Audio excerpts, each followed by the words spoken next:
faces, we got a glimpse at the new Supermassive game. The official follow-up or spiritual successor, best way to put it. That's what they're calling it. The spiritual successor to Until Dawn, which is to this day, to me, I think a top 5 narrative-based game. You know, like in those type of games, like those type of telltale experience. I don't know what they're called specifically. 100%. Yeah. I think it's a top 5. Do they have a name? Huh. I don't know. I feel like that should have a genre, but it might not. But yeah, that's a whole genre of games you can't really play, but you experience and interactive movies. There we go. But more game than movie. I don't know. Yeah, because it's not like because you think of like Bandersnatch on Netflix. It's like that's technically the same thing, but it's not. You know, but exactly. You get what I mean. This is a top 5 narrative interactive movie type game. Until Dawn, and so now we have another one coming. Oh, I'm so excited. Soon. Is it PlayStation exclusive? No, it's coming to everything. This game is actually being published by 2K. So it's being funded by them, and it's coming June 10th, actually. Gave him a little fraction of the Grand Theft Auto budget, you know, let them work. Which is so exciting because, I mean, as probably everyone on this podcast knows, I am a huge fan of Supermassive Games. I play every single one of their games. Like I played their when they used to do the PlayStation Play Link Hidden Agenda, where you use your iPad or your phone as the controller. I played that. I played their VR titles. I played their current games that we thought would be the only things that come out from them for a while, which is their Dark Pictures anthology, which they've had 3 so far. Is it fair to call that a misstep in terms of like they probably should have just did a direct like successor to Until Dawn, then maybe do those games? Yeah, that is very fair. So as a fan of that anthology, so their last one was amazing. Their last one was extremely good. And every one of their games of the Dark Pictures anthology has built on what the previous one did. So they're doing like in that anthology, they do like very experimental things. Like they change up the formula a little bit where they take user feedback for, oh, we didn't like that. Oh, we don't like the fixed camera angles, so we're just going to make it completely free roaming. Like they take consideration into that and then will improve it and implement it into their next game. So much so that their last game, House of Ash, was very, very, very good. I really like that. Was their best game since Until Dawn.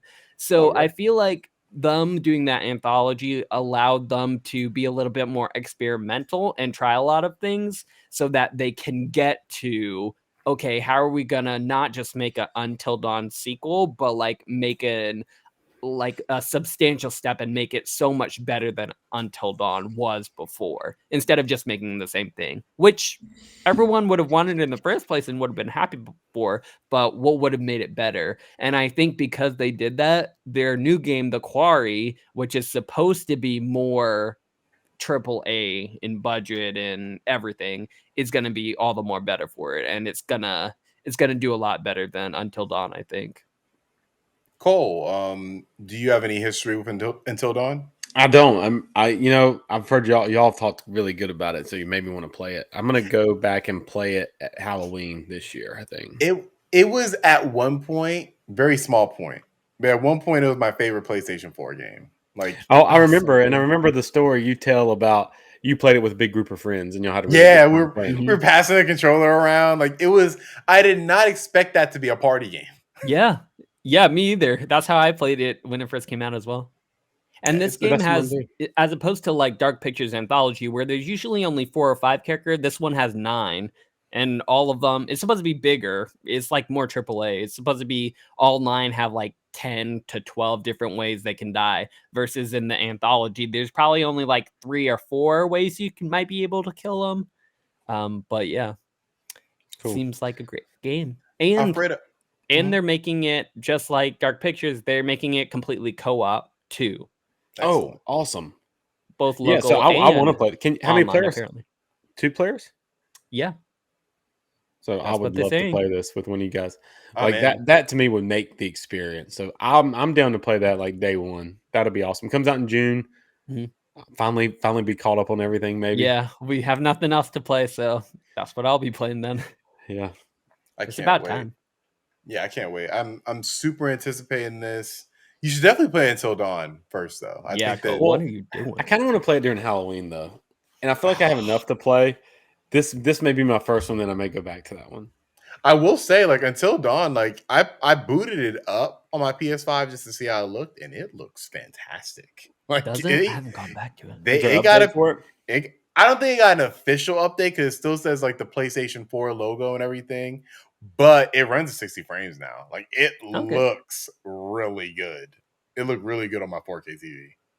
Nice. So I would highly recommend at least booting it up to see it, Alfredo. And Cole, when you get around to it in October, It's highly free. Is it? recommend It's free, right? It's free with the PlayStation. Yeah, it's, Plus. PlayStation it's one of Plus, the I free. Yeah, it's one of the free PlayStation Plus collection games. I like playing games with the season, so like it gives me a good game to play at Halloween. Oh, did you play the VR, the Until Dawn? Back for Blood. Oh or yeah, I something mean the about little blood. shooter on the roller coaster. Yeah, I liked it. I remember that was the first thing I played. I was scared. A place. I was wasn't scared. I couldn't finish it. I couldn't It play the felt- first level hard. To me, it felt like one of those games you play at like when I was a kid. There was like like was it Jeepers? I think it was called Jeepers. Oh, that or movie? no, Jeepers like the Jeepers. It was like maybe it was just a Maryland thing, but it was like a Chuck E. Cheese type place, but a little more mature. What? What does that Never even heard of mean? that. It was like in between. It was like in between Chuck E. Cheese and Dave and Buster's. Like Jeepers sat in the middle.